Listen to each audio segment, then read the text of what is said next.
Hello folks, so here is the latest 650cc entrant from Royal Enfield family. Now this is the Bear 650, which, well, apparently it's the Interceptor Bear 650. Now this is based on the Interceptor platform. However, there have been a lot of changes in here. The wheel sizes are different, the frame is different, although it looks a lot similar to the Interceptor. Then obviously there's the aesthetics, which have changed quite a bit.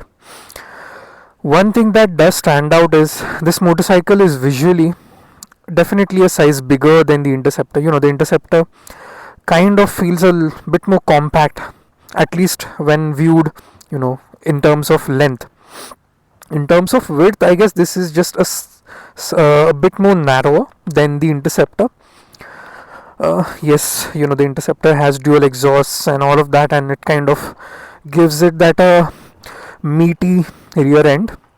This is a bit more sleek. Honestly, the photos do not, or even the videos for that matter, they do not really do justice to how imposing this thing looks, and just the kind of road presence that this bike offers.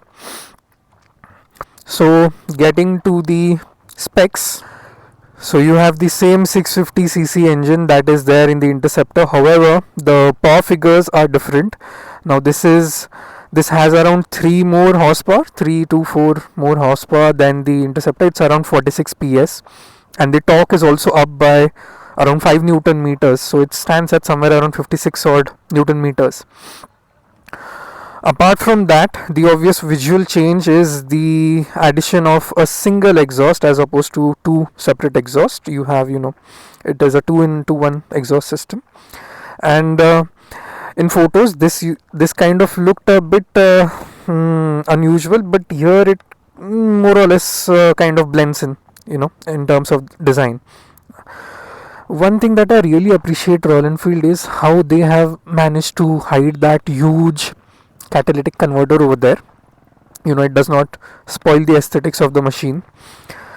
Another thing is, yes, now we'll get to the suspension bits. Obviously there is the upside down fork, which is the highlight of the suspension over here, and you have same twin shocks at the rear, but these are not gas charged. Also, the travel is different. It has increased in travel, so I think it is somewhere around 115 mm, maybe 10-20 mm more than the Interceptor, and it's more or less similar story at the front as well. The reservoir, the oil reservoir and all of that is more or less similar, not a lot of changes over there. One thing that I did notice is just how the quality has improved. Overall the quality of the switch gear, be it the mirrors, be it the lever, be it just the overall engine finish, the way all the panels fit. This is a bit of an eyesore over here because it does not entirely fit the frame, but anyway, these are just a few nitpicks. And yes, obviously when we come to the frame has also been strengthened, and despite all of this machine weighs a little less, maybe somewhere around 4 to 5 odd kilos less than the Interceptor. And that's obviously, most of the weight savings have come from the exhaust, which is now a single outlet as opposed to two. There is a big gap over here. I don't exactly remember the Interceptor having it, or maybe they just probably hid it with some wires or something like that. I'm not sure why. I mean, obviously that is how it is designed, but it's again a nitpick. Coming to the front, you have a different LED headlight with different indicators now. All LED setup, I guess. Yeah, even at the rear it's LEDs. So yes, overall that kind of packs in all the information that the Bear offers. And yes, you do have the same foot pegs which are there on the Himalayan. Nice brushed finish. I love how clicky this thing is. So yes, and apparently it's all, this is plastic however, but this is metal, and maybe this is okay, this is also plastic. So yes, that sums up the Bear 650 on paper. How it is to ride, we'll have a quick spin, just a quick first impressions, and I'll tell you how it feels. All right, so the Bear is pitched as a scrambler, but do not expect it to be like a very serious machine off road. And we have a nice, small fire road, you could call it, where we can just, get a taste of, how the Interceptor Bear 650 feels out in wild. Let's go. Some nice wheel spin over here. Not gonna get super crazy because, again, I love how you could spin up the rear, and the thing that really helps you in this regard is just how linear the throttle is. There is a lot of punch because obviously this is quite a torque monster,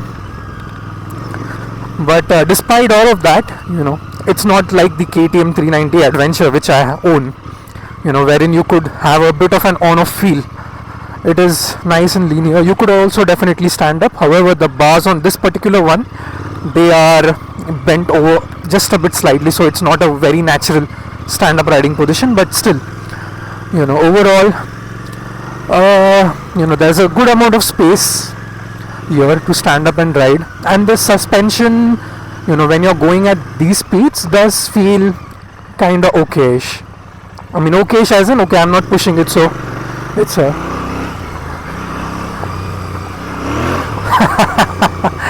love how you could just slide it. So need a pretty proper off-road environment to understand how much I can push it and how much I cannot. But anyway, we have maybe 2 or 3 corners over here, so we could get a brief test of how it feels in the corners going uphill.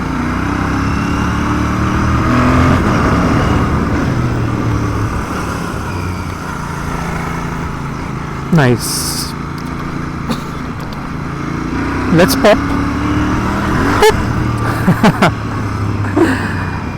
Oh my god, a lot of traffic.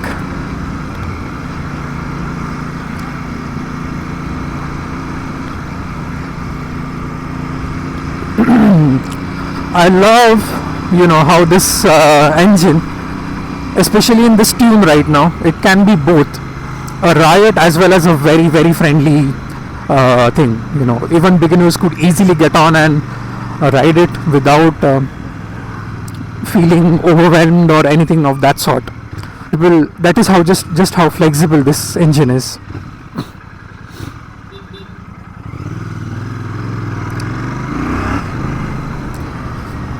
And the power does continue all the way up to maybe 6 or 1000 RPM, post which it kind of starts to taper off. But it is really, you hardly have 1 or 1.5k revs left to go, so that really doesn't matter a lot. But it is really one of the most entertaining mills you could have at a very, very nice price tag. Okay, just a few more corners.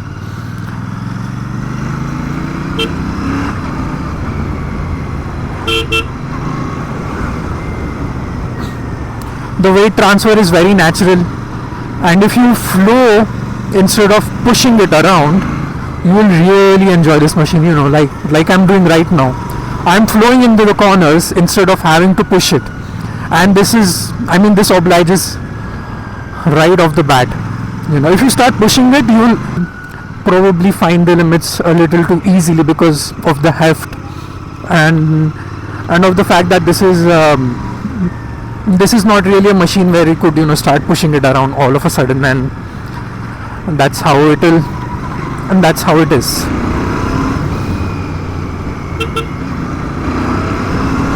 But I really enjoy riding it, honestly.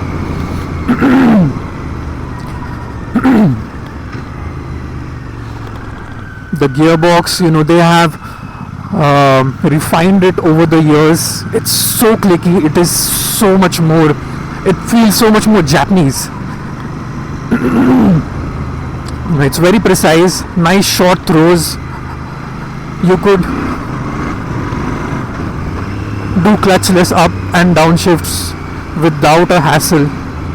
And obviously, yes, suspension is something which I forgot to mention. Now, for the most part, it is reasonably comfortable, but they have stiffened it up. The spring rates are different, and even the USD fork, it is not tuned for comfort, which is a good thing. Okay, why are aged people out on the road? Anyway, yes, so the suspension, they have tuned it definitely, on the sportier side of things. One thing a bit unusual, but I still kind of liked it, is now the bars on this particular machine, they have been bent over ever so slightly. Excuse me.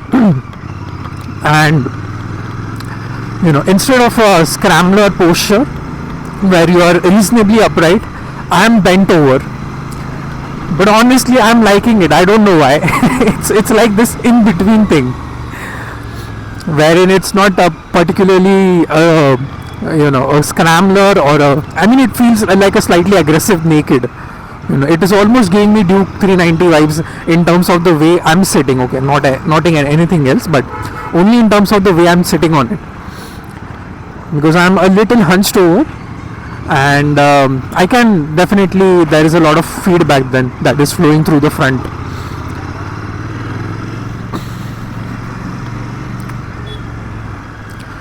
Now beginners will kind of point out that this machine feels a little top heavy and all of that, but honestly, to me, it is pretty well balanced, at slow speeds, as you could see now that I did a quick right turn without having to keep my feet down or anything of that sort. Again, that also depends on the skill level, but yes, nice sound.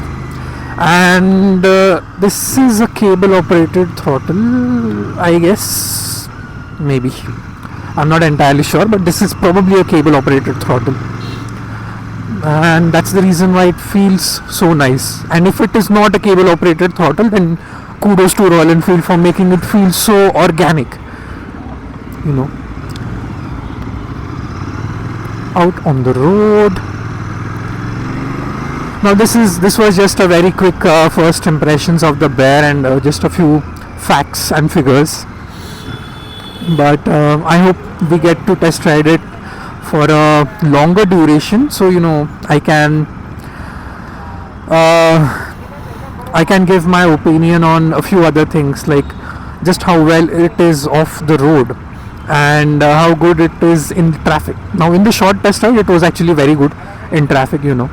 It was quite enjoyable, honestly. I like bikes which have good torque in the low and mid-range RPM, because that just gives you the freedom to stay in any gear almost, like first, maybe second, third, and just blip the throttle and get the overtakes done.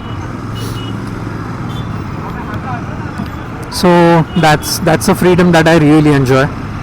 But anyway, this is more or less summing the Interceptor Bear 650.